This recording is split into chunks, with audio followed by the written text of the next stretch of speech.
নমস্কাৰ এই মুহূৰ্তত ৰাজ্যবাসীৰ বাবে ওলাই আহিছে কেইবাটাও গুৰুত্বপূৰ্ণ খবৰ। এই মুহূৰ্তৰ প্ৰথমটো গুৰুত্বপূৰ্ণ খবৰটো হৈছে ই-ৰিক্সাক লৈ নতুন নিয়ম। ই-ৰিক্সা চলাচলৰ বাবে পথ নিৰ্ধাৰণ কৰিব প্ৰশাসনে। কোনটো পথেৰে গ'লে ভাল হ'ব সেয়া খোদ জনাব লাগিব ই-ৰিক্সা চালকে। সকলো ই-ৰিক্সা চালকৰ পৰা সংগ্ৰহ কৰা হ'ব আবেদন। নিৰ্ধাৰিত কৰা পথৰ যাত্ৰাৰ বাবে নিৰ্ধাৰণ কৰা হ'ব ভাড়াও। দৈনিক ই-ৰিক্সা বৃদ্ধি পোৱাৰ ক্ষেত্ৰত এই ব্যৱস্থা প্ৰশাসনৰ।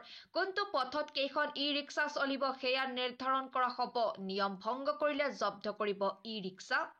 ৰোগীক যদি অন্য পথেৰে নিয়াই সেয়া দুখ নহয় চালকৰ। উত্তৰ প্ৰদেশৰ হাৰদৈ জিলা প্ৰশাসনে ই-ৰিক্সা সন্দৰ্ভত আনিলে নতুন নিয়ম। ই-ৰিক্সাক লৈ এই নতুন নিয়ম জাৰি কৰা হৈছে। এই মুহূৰ্তৰ দ্বিতীয়টো গুৰুত্বপূৰ্ণ খবৰটো হৈছে অৰুণোদয় লাভ নকৰা লাখ লাখ মহিলাৰ বাবে ডাঙৰ খবৰ। শীঘ্ৰেই এইসকল মহিলাই লাভ কৰিব অৰুণোদয় আঁচনি। নতুনকৈ ৩ লাখ মহিলাক অৰুণোদয় দিব চৰকাৰে। শীঘ্ৰেই কৰক আপোনালোকে আবেদন। অৰুণোদয় আঁচনিক লৈ মুখ্যমন্ত্ৰীৰ এই ডাঙৰ ঘোষণা। ৰেচন কাৰ্ড থকা প্ৰতিটো পৰিয়ালে লাভ কৰিব ৰেচন। ৰেচন কাৰ্ডৰ লগতে লাভ কৰিব ৫ লাখ টকাৰ চিকিৎসা বীমা। ৰেচন কাৰ্ডৰ মুৰব্বীগৰাকীয়ে লাভ কৰিব ৫ লাখ টকাৰ বীমা। অৰুণোদয় লাভ নকৰা লাখ লাখ মহিলাৰ বাবে এয়া এক ডাঙৰ খবৰ।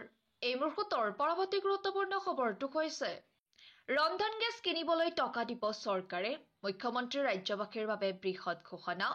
বজাৰৰ দামতকৈ ৩০০ টকা কমত লাভ কৰিব চিলিণ্ডাৰ। এখন কাৰ্ড দেখুৱাই আপুনি লাভ কৰিব চৰকাৰৰ এই সুবিধা। ৰেচন কাৰ্ডৰ হিতাধিকাৰীক লৈ এই বৃহৎ ঘোষণা।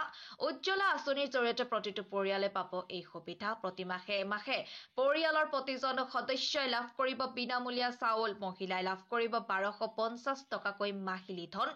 ৰেচন কাৰ্ড থাকিলে লগে লগে লাভ কৰিব অৰুণোদয় আঁচনিৰ ধন। বিনামূলীয়া চাউলৰ লগতে লাভ কৰিব ৫ লাখ টকাৰ চিকিৎসা সেৱা।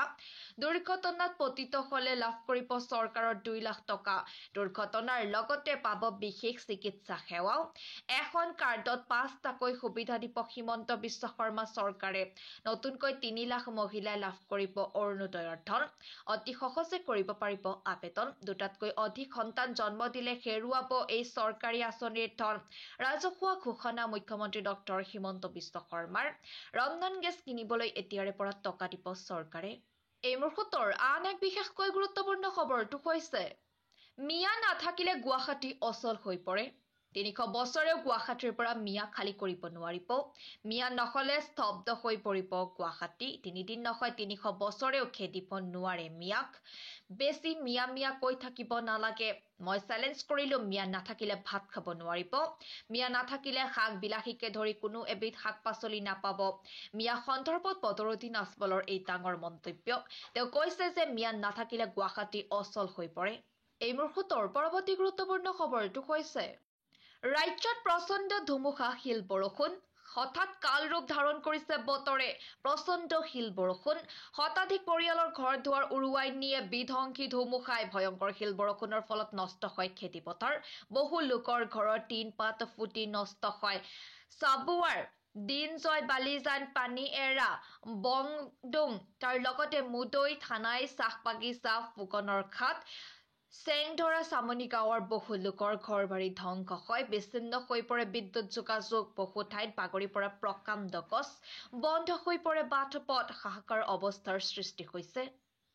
এই মুহূৰ্তৰ আন এক বিশেষকৈ গুৰুত্বপূৰ্ণ খবৰটো হৈছে হিমন্ত বিশ্ব শৰ্মাৰ বিৰুদ্ধে আদালতলৈ যাব আজমল।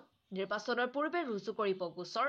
সদনত মুখ্যমন্ত্ৰীয়ে বাল্য বিবাহ সন্দৰ্ভত কৰা মন্তব্যৰ বিৰোধিতা আজমলৰ। বাল্য বিবাহ সন্দৰ্ভত মুখ্যমন্ত্ৰীয়ে ভুল তথ্য দিয়াৰ অভিযোগ। ৫, ৬, ৭ বছৰত মুছলমান ছোৱালীৰ বিয়া হয় বুলি মন্তব্য কৰিছিল মুখ্যমন্ত্ৰীয়ে। মুখ্যমন্ত্ৰীয়ে প্ৰমাণ কৰিলে ৰাজনীতি ত্যাগ কৰিম বুলি ঘোষণা আজমলৰ। হিমন্ত বিশ্ব শৰ্মাৰ বিৰুদ্ধে এইবাৰ আদালতলৈ যাব আজমল।